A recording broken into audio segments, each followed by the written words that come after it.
બધાને ભીખુભાઈ ખુમરના રામ રામ.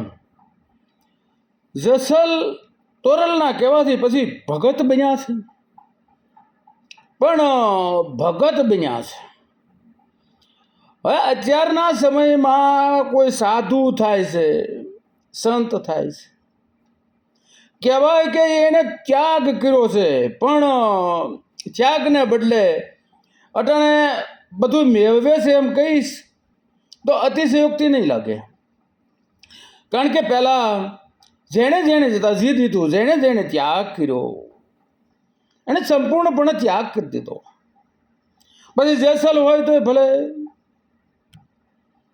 પછી કોઈ પણ તમે લઈ લો, ભરતરી લ્યો, ગોપીચંદ લ્યો, મહાન રાજા, જે મહાન મહાન રાજવીઓ હતા, અને એણે પણ ભક્તિ લાગી ગઈ અને ભગત થઈ ગયા, એટલે બધો ત્યાગ કરી દીધો. એમ જેસલે બધો ત્યાગ કરી દીધો. હવે તો બસ તરવાર મૂકીને એક તારો લઈ લીધો છે. એક તાર લાગી ગયો છે ઈશ્વરનો, ને એનો એક તાર લાગી ગયો છે. એટલે તો માણસ કહે ને, ડાબી ડૂબી ક્યું રહે કસ્તુરી કી બાસ, ભક્તિ કરો પાતાલમાં વેલું જાય આકાશ. એમ આની શારીકોર કીર્તિ વધવા મળી. પણ કેવાય ભક્તિ કે તોરલ એમ કે મારા તમારા થઈને કપડાં ધોઈ આવો. આ એક વખતનો મસ્કૌલ બારવટીયો, જેની હમું કોઈથી મીટ ન મંડાય એવો આજ ભગત થઈ, અને માથે કપડાનું પોટકું હોય અને નદીએ ધોવા જતો હોય, અને સમાજ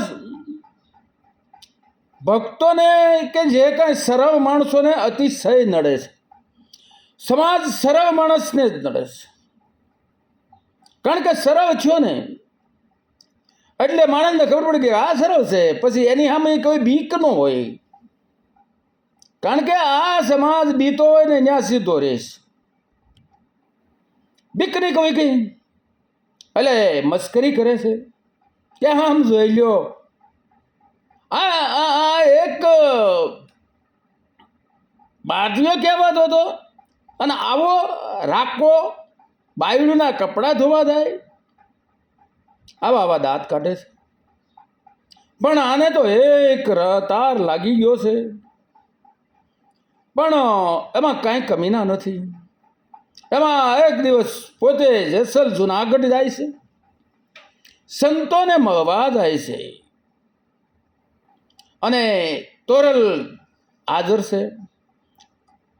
તોરલને કહે છે કે ધ્યાન રાખજો તોરલ, કોઈ અભ્યાગત આવે, કોઈ સાધુ સંત આવે તો ભૂખ્યા નહીં દાવા દેતા. અને એની માલપા પોતે જુનાગઢ છે, અને આ બધું જમાત આવી. તોરલે આવકાર દીધો, કારણ કે જગ્યાધારી કોઈ પણ હોય એને વટે માર્ગું કોઈ જમાત નહીં, કોઈ એને જમાડવા જોઈએ, એને આવકારો આપવો પડે. આવકારો આપ્યો છે, પણ આમ તપાસ કરે કાંઈ છે નહીં. નાતને આ જમાતને જમાડવું હું. પોતે વિચાર કર્યો કે આ ગામના શેઠ સધીર શેઠ, એ સધીર શેઠ પાસે જાઓ અને એ આપે સીધું તો લઈ આવું, આ સંતોને જમાડી દઉં, અને એને પછી પૈસા જેસલજી આવશે ક્યાંકથી વેત થાહે ત્યારે હું એને આપી દઈ. પોતે ગયા છે. તોરલ સધીર શેઠની ન્યાય ગયા કે શેઠ જમાત આવી છે, એને જમાડવી છે, અમારી જગ્યામાં અત્યારે કાંઈ નથી, જો તમે સીધું આપો તો હું જમાતને જમાડી લઉં. સધીરો શેઠ એટલે મહાકપટી માણસ છે. એણે કીધું ભાઈ સીધું સામગ્રી તો તમારે જોતું હોય એટલું મળે, પણ તમારે રાત્રે આવવું પડે. આ તો ભગત છે, સંત કોટી છે. એણે વિચાર કર્યો કે જે હરી કરે એ ખરી. હા શેઠ, તમે જેમ કે હો એમ, પણ અત્યારે તમે મને સીધું આપો. મારે જમાતને જમાડવીશ કે ના ના ના ના ના, તમે મને જીભાન આપો તો આપો કે હા શેઠ હું આવીશ, રાત્રે આવીશ.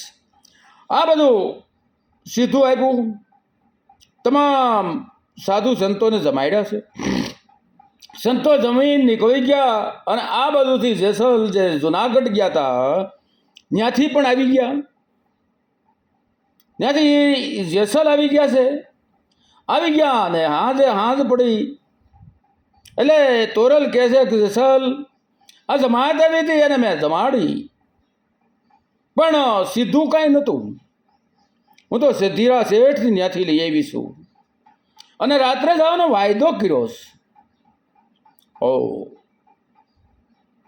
બારવટિયા જુઓ, બારવટીયો આંખ વિસાઈ ગઈ છે. અંતરની માઇલમાં ક્રોધ ભભૂકી ઉઠ્યો, પણ આ તો સંત કોટી, હવે તો ભક્તિ લાગી ગઈ છે. રોમે રોમ કીધું કે વસન ભંગ ન થવાય, વસને તો દાવવું પડે, વસન પાળવું પડે. કે પણ આ વરસાદ વરસે છે તમે કેમ દાહો? આની માઇલ પગ ગારાવાળા થાય ને શેઠની હવેલી ગારાવાળી થાય, માટે હાલો હું મૂકવા આવું. અને જેસલ છે એ તોરલને ખંભા ઉપર બેહારી અને રાત્રિનો સમય છે, પણ કે ઈશ્વરને કરવું છે વરસાદનો એક બુંદ પણ એની ઉપર પડતો નથી. સધીરા શેઠની હવેલીએ ગયા.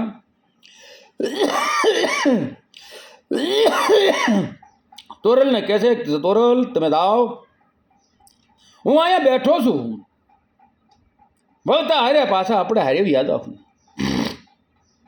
જેસલ દરવાજે બેઠો, તોરલ સોય શણગાર સજીને ગયા છે.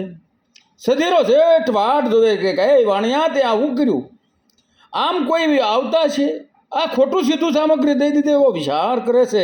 અને ત્યાં દરવાજે ટકોરા પીડ્યા. જોયું તો તોરલ આવ્યા છે, પણ આમ જ્યાં જોવે એટલે કીધું કે તમે એના પગ ધોઈ નાખો, કારણ કે ગારાના તમે આવ્યા છો, તમારા પગ બગડ્યા છે. કે ના ના ના ના શેઠ, મારા પગ નથી બગડ્યા. કે નથી બગડ્યા? કે ના. કપડાં ભી ના બદલવા હોય તો? કે ના, કપડાં પણ નથી બગડ્યા. અને આમ જઈ અને આસને જઈ અને તોરલ બેહે છે અને આમ સધીરો શેઠ કાંક દ્રષ્ટિ કરે, પણ આમ જ્યાં દ્રષ્ટિ કરે ત્યાં એને પોતાની બેન દેખાય છે. એની માઇલ પર આંખું સોવે છે, અવરું જોઈ જાય છે. હોય પાછું જ્યાં જોવે તો પોતાની દીકરી દેખાય. આંખું સોવે ને આવું જોઈ જાય, આંખું સોવા મળે. આ હું મને ભ્રમ થાય છે. આમ જ્યાં જોવે ત્યાં માતા દેખાણા. તોરલ આ હું છે? એમ સધીરો શેઠ કહે છે કે તોરલ આ હું છે? આ તમે કોઈ તમારી જાદુગરના ખેલ મૂકી દો. તમે મને વસન દીધું છે, તમે મારા વસને આવ્યા છો. અને મને હાચું કહો, તમારા પગ કેમ નથી બગડ્યા? કે મને જેસલ પોતે મૂકવા આવ્યા. જેસલ મૂકવા આવ્યા છે નામ સાંભળ્યું ત્યાં થોડોક ઢીલો પીડ્યો, પણ આમ કો આમાં જ દ્રષ્ટિ તો એની માઇલપાથી ગઈ નથી. અને એ આમ બીજી ફેરું જા જોવે અને આમ જા જોયું તો પોતાના માતૃશ્રીના દર્શન થયા એમાં. અને હવે આંખું જોઈને જોવે અને પછી આંખું વિસી અને એમ થાય છે કે આંખું વિસીને એને બત ભરી લઉં. અને જેમ એ બધું થાય અને ત્યાં તો અવાજ આવ્યો ઘે ઘે ઘે ઘે, અને આંખ જ્યાં આમ ઉગાડે ત્યાં તો સામે સિંહણના દર્શન થયા.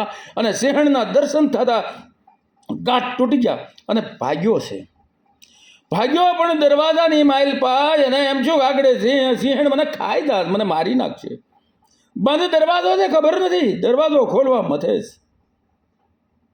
અને માંડ માંડ દરવાજો ખોલીને બહાર નીકળી અને દોડીને જાય તો જેસલ પગથિયે બેઠા છે. જેસલને જોયા ને એક બધું પાછળ એમ ચૂક સિંહણ છે મોર, અને આ તો હાવજ છે. ભલે ગમે એમ ભગત થઈ ગયો હોય તો એ આ રજપૂત છે, ગરાસ્યો છે, ક્ષત્રિય છે. પણ આમ સધીરા શેઠને જોયા. કેમ શેઠ? ઊભા થઈ ગયો જેસલ. કેમ શેઠ? અને આમ જ્યાં જોયે તો પાછળ તોરલ વી આવે છે. શેઠ ભાગોમાં, હું તોરલ છું. શેઠ ભાગોમાં હું તોરલ છું. અને આમ જ્યાં જોયું અને બેયના દર્શન થયા તો એની માલપા અને પોતાને પ્રભુના દર્શન થયા. દોડીને જઈ અને તોરલના પગમાં પડી ગયા.